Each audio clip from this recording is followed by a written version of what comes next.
साधू संत येती घरा, तोची दिवाळी दसरा. अज्ञानी माणसाच्या जीवनामध्ये ज्ञानाचा दीप उजळावा यासाठी संत सतत प्रयत्नशील असतात. आणि त्यामुळे संत तुकाराम महाराज म्हणतात की असे संत ज्यावेळेस आपल्या घरी येतात तोच खऱ्या अर्थाने दिवाळी दसरा असतो. आज आपण दिवाळी सण का साजरा करतो? दिवाळी सण साजरा करण्याचे मागे कारणे कोणकोणती आहेत? या दिवाळी सणाच्या संबंधी पुराणामध्ये कोणकोणत्या कथा येतात त्या कथा आपण बघणार आहोत. सर्वात प्रसिद्ध असलेली कथा म्हणजे भगवान श्रीरामाची.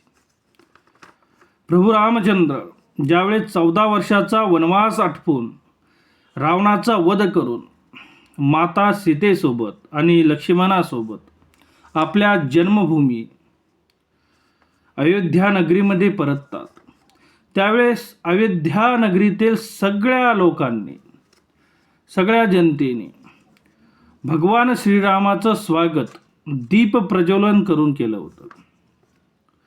अयोध्या नगरीतील किंवा अयोध्या राज्यातील गावातील प्रत्येक गावामध्ये, प्रत्येक गावातील प्रत्येक घरामध्ये दिवे लावले होते. आणि मग त्यानंतर त्या दिवशी किंवा त्यावेळेला दरवर्षी दिवाळी साजरी करण्याची प्रथा चालू झाली, अशी ही कथा आहे. अशा काही इतरही कथा आपल्याला धार्मिक ग्रंथामध्ये, पुराणामध्ये दिसतात. त्यातील एक कथा म्हणजे पांडवांची कथा. महाभारतामध्ये आपण सर्व महाभारत ऐकून आहोत. महाभारतामध्ये शकुनी मामासोबत कौरवांनी पांडवांना जुगारामध्ये पराजित केलं आणि शकुनी मामानं कूटनीतीच्या द्वारे जुगाराच्या माध्यमातून पांडवांचं सर्व राज्य, धन दौलत सर्व काही जुगारामध्ये जिंकून घेतलं आणि पांडवाला सगळं काही कौरवांना देऊन 12 वर्षाचा वनवास आणि 1 वर्षाचा अज्ञातवास अशा 13 वर्षाच्या वनवासासाठी आपलं राज्य सोडून जावं लागलं. ज्यावेळेस पांडव 13 वर्षाचा वनवास करून ज्यावेळेस आपल्या राज्यात परत येतात, त्यावेळेस राज्यातील सर्व जनतेने दीप लावून पांडवांचं स्वागत केलं आणि त्यानंतर ही दिवाळी त्या ठिकाणी साजरी करायला सुरुवात झाली. अशी एक आपल्या दिवाळी या सणाविषयी कथा येते. त्याच पद्धतीने आपण महाभारत किंवा इतरही श्रीमद महाभागवत किंवा इतरही पुराणामध्ये समुद्र मंथनाची कथा ऐकतो. समुद्र मंथनामध्ये ज्यावेळेस राक्षस आणि देव आणि दानव या दोघांनी मिळून ते समुद्र मंथन केलं होतं. त्यातून अनेक काही गोष्टी बाहेर निघल्या. त्यात अमृत कलशसुद्धा बाहेर आला होता. पण त्याच्या अगोदर माता लक्ष्मी त्या समुद्र मंथनातून बाहेर आली आणि त्या समुद्र मंथनातून बाहेर आल्यामुळं तो माता लक्ष्मीचा अवतार मानला जातो. आणि ही घटना ह्या दिवाळी सणाच्याच दिवशी घडली होती आणि त्यामुळे सुद्धा दिवाळी सणाला एक महत्त्व असं प्राप्त झालं. आणि याच दरम्यान याच दिवशी भगवान विष्णूचा आणि मा लक्ष्मीचा विवाहसुद्धा संपन्न झाला. कारण समुद्र मंथनाच्या कथेत आपण ऐकतो किंवा वाचतो की ज्यावेळेस समुद्र मंथनातून महालक्ष्मी बाहेर येते त्यावेळेस ती कोणाला वरणार, कारण माता लक्ष्मीचं सुंदर असं स्वरूप बघून अनेक राक्षसांना आणि देवतांना सुद्धा वाटलं होतं की माता लक्ष्मी आता आपल्याला वरणार. पण त्या ठिकाणी माता लक्ष्मी भगवान विष्णूला वरते आणि त्या ठिकाणी दोघांचा विवाह संपन्न होतो. त्यामुळे या दिवशी भगवान विष्णूचा आणि मा लक्ष्मीचा विवाहसुद्धा संपन्न झाला होता. त्याच पद्धतीने आणखीन म्हणजे याच दिवशी माता कालिका देवीचं भगवान म्हणजे रामकृष्ण परमहंस हे ज्या देवीचे भक्त होते, माता काली, त्यांचा अवतारसुद्धा याच दिवशी मानला जातो. माँ कालीच्या रौद्र रूपाचे पूजन आजसुद्धा बंगाल आणि बांगलादेश त्या भागातले हिंदू मोठ्या उत्साहानं साजरी करतात. याविषयी कथा आहे की ज्यावेळेस राक्षस आणि दानवांचा खूप मोठा अत्याचार चालू झाला होता, त्यावेळेस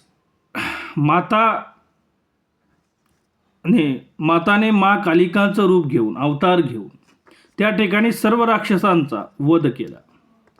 आणि वध झाल्यानंतर माता कालिका खूप मोठ्या अशा रागाच्या भरात रौद्र रूपात होते. त्यावेळेस भगवान शिव, महादेव मा कालिकासमोर त्या ठिकाणी जमिनीवर ते निजले आणि ज्यावेळेस मा कालिकाचा पायाचा स्पर्श भगवान शिवाला झाला, त्यावेळेस मा कालिका भानावर आल्या, त्या शांत झाल्या. अशी कथा आपल्याला पुराणामध्ये वाचायला ऐकायला मिळते. आणि तो दिवस मा कालिकाचा अवतार हा दिवाळीलाच झाला, म्हणून या दिवाळी सणाचं आणखीन महत्त्व प्राप्त होतं. आणि त्याच पद्धतीने महाभारतामध्ये किंवा श्रीमद भागवतामध्ये आपण नरकासूर वधाची कथा ऐकतो. हा नरकासूर हा राजा खूप प्रचंड असा बलशाली होता. त्याने अनेक देवांना, अनेक साधू संतांना खूप त्रास दिला होता. त्यावेळेस अनेक देवता भगवान श्रीकृष्णाकडे आल्या आणि त्याच्या संकटापासून आम्हाला वाचवा असं म्हणून भगवान श्रीकृष्णाकडे सर्वांनी विनंती केली. पण त्या ठिकाणी एक घटना अशी होती की त्या नरकासुराला एका स्त्रीच्या हातून तुझा मृत्यू होईल म्हणून शाप होता. आणि त्यामुळं भगवान श्रीकृष्णाने आपली पत्नी सत्यभामा हिला आपल्या रथाची सारथी बनवून तिच्या मदतीने त्या नरकासुराचा वध केला.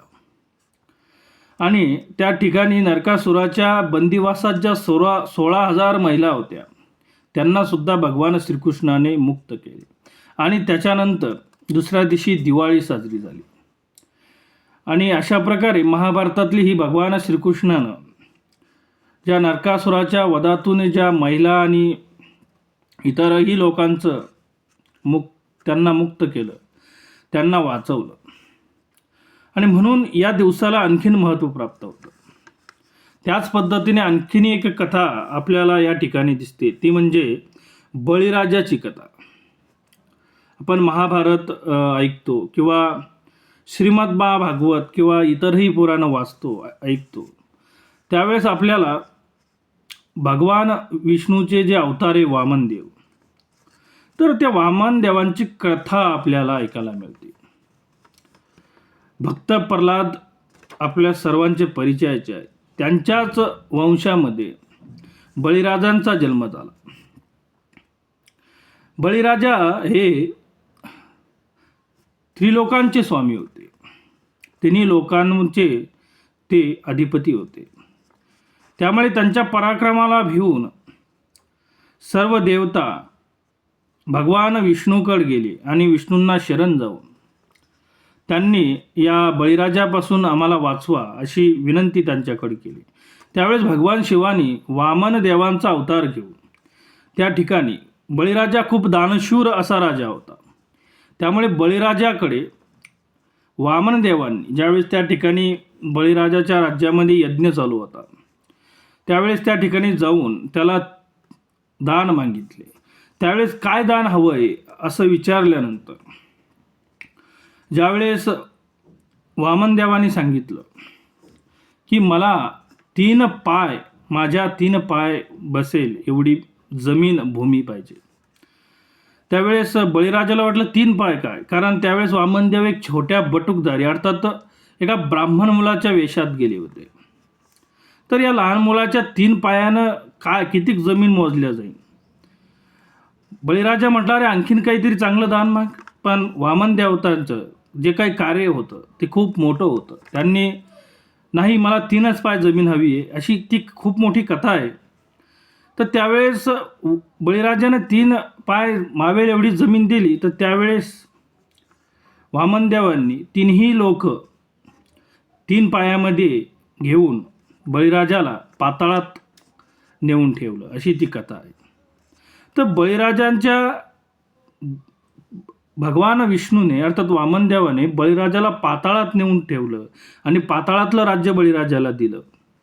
ही सगळी कथा झाल्यानंतर किंवा ती सगळे काही कहाणी झाल्यानंतर त्या ठिकाणी जी प्रजा होती ती आपल्या राजाला अर्थात बळीराजाच्या आठवणीमध्ये काही उत्सव साजरा करायला लागले.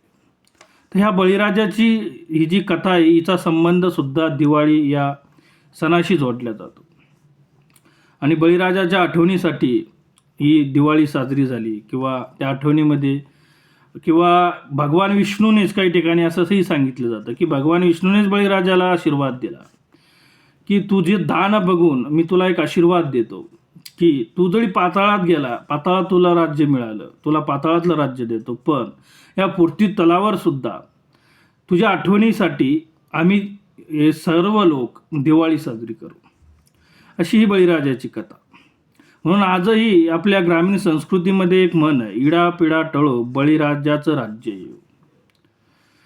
असो, त्याच पद्धतीने जैन धर्मांचे 24वे तीर्थंकर भगवान महावीर यांचा सुद्धा निर्वाणाची तिथी ही दिवाळीचीच आहे. भगवान महावीर हे याच दिवशी निर्वाण अवस्थेला प्राप्त झाले होते आणि भगवान महावीरांना मोक्ष मिळाला होता. त्याच पद्धतीने त्यांचे शिष्य गौतम गणधर किंवा गौतम स्वामी असं त्यांना म्हटलं जातं, त्यांना सुद्धा ज्ञानप्राप्ती झाली होती. म्हणजे जैनांचे 24 तीर्थंकर, जैन धर्मियांचे 24 तीर्थंकर भगवान महावीर यांना मोक्षप्राप्ती आणि त्यांच्या शिष्याला म्हणजे भगवान महावीरांच्या शिष्याला गौतम गणधर किंवा गौतम स्वामी यांना त्याच दिवशी ज्ञानप्राप्ती झाली. अशा 2 घटना जैन धर्मियांच्या दृष्टीने या दिवशी घडल्या. अशा अनेक कथा धार्मिक ग्रंथामधून किंवा पुराणांमधून इतरही अनेक ग्रंथांमधून आपल्याला दिवाळी सणानिमित्त ऐकायला वाचायला मिळतात. तर आपण आता पुढील भागात भेटू. रामकृष्ण हरी.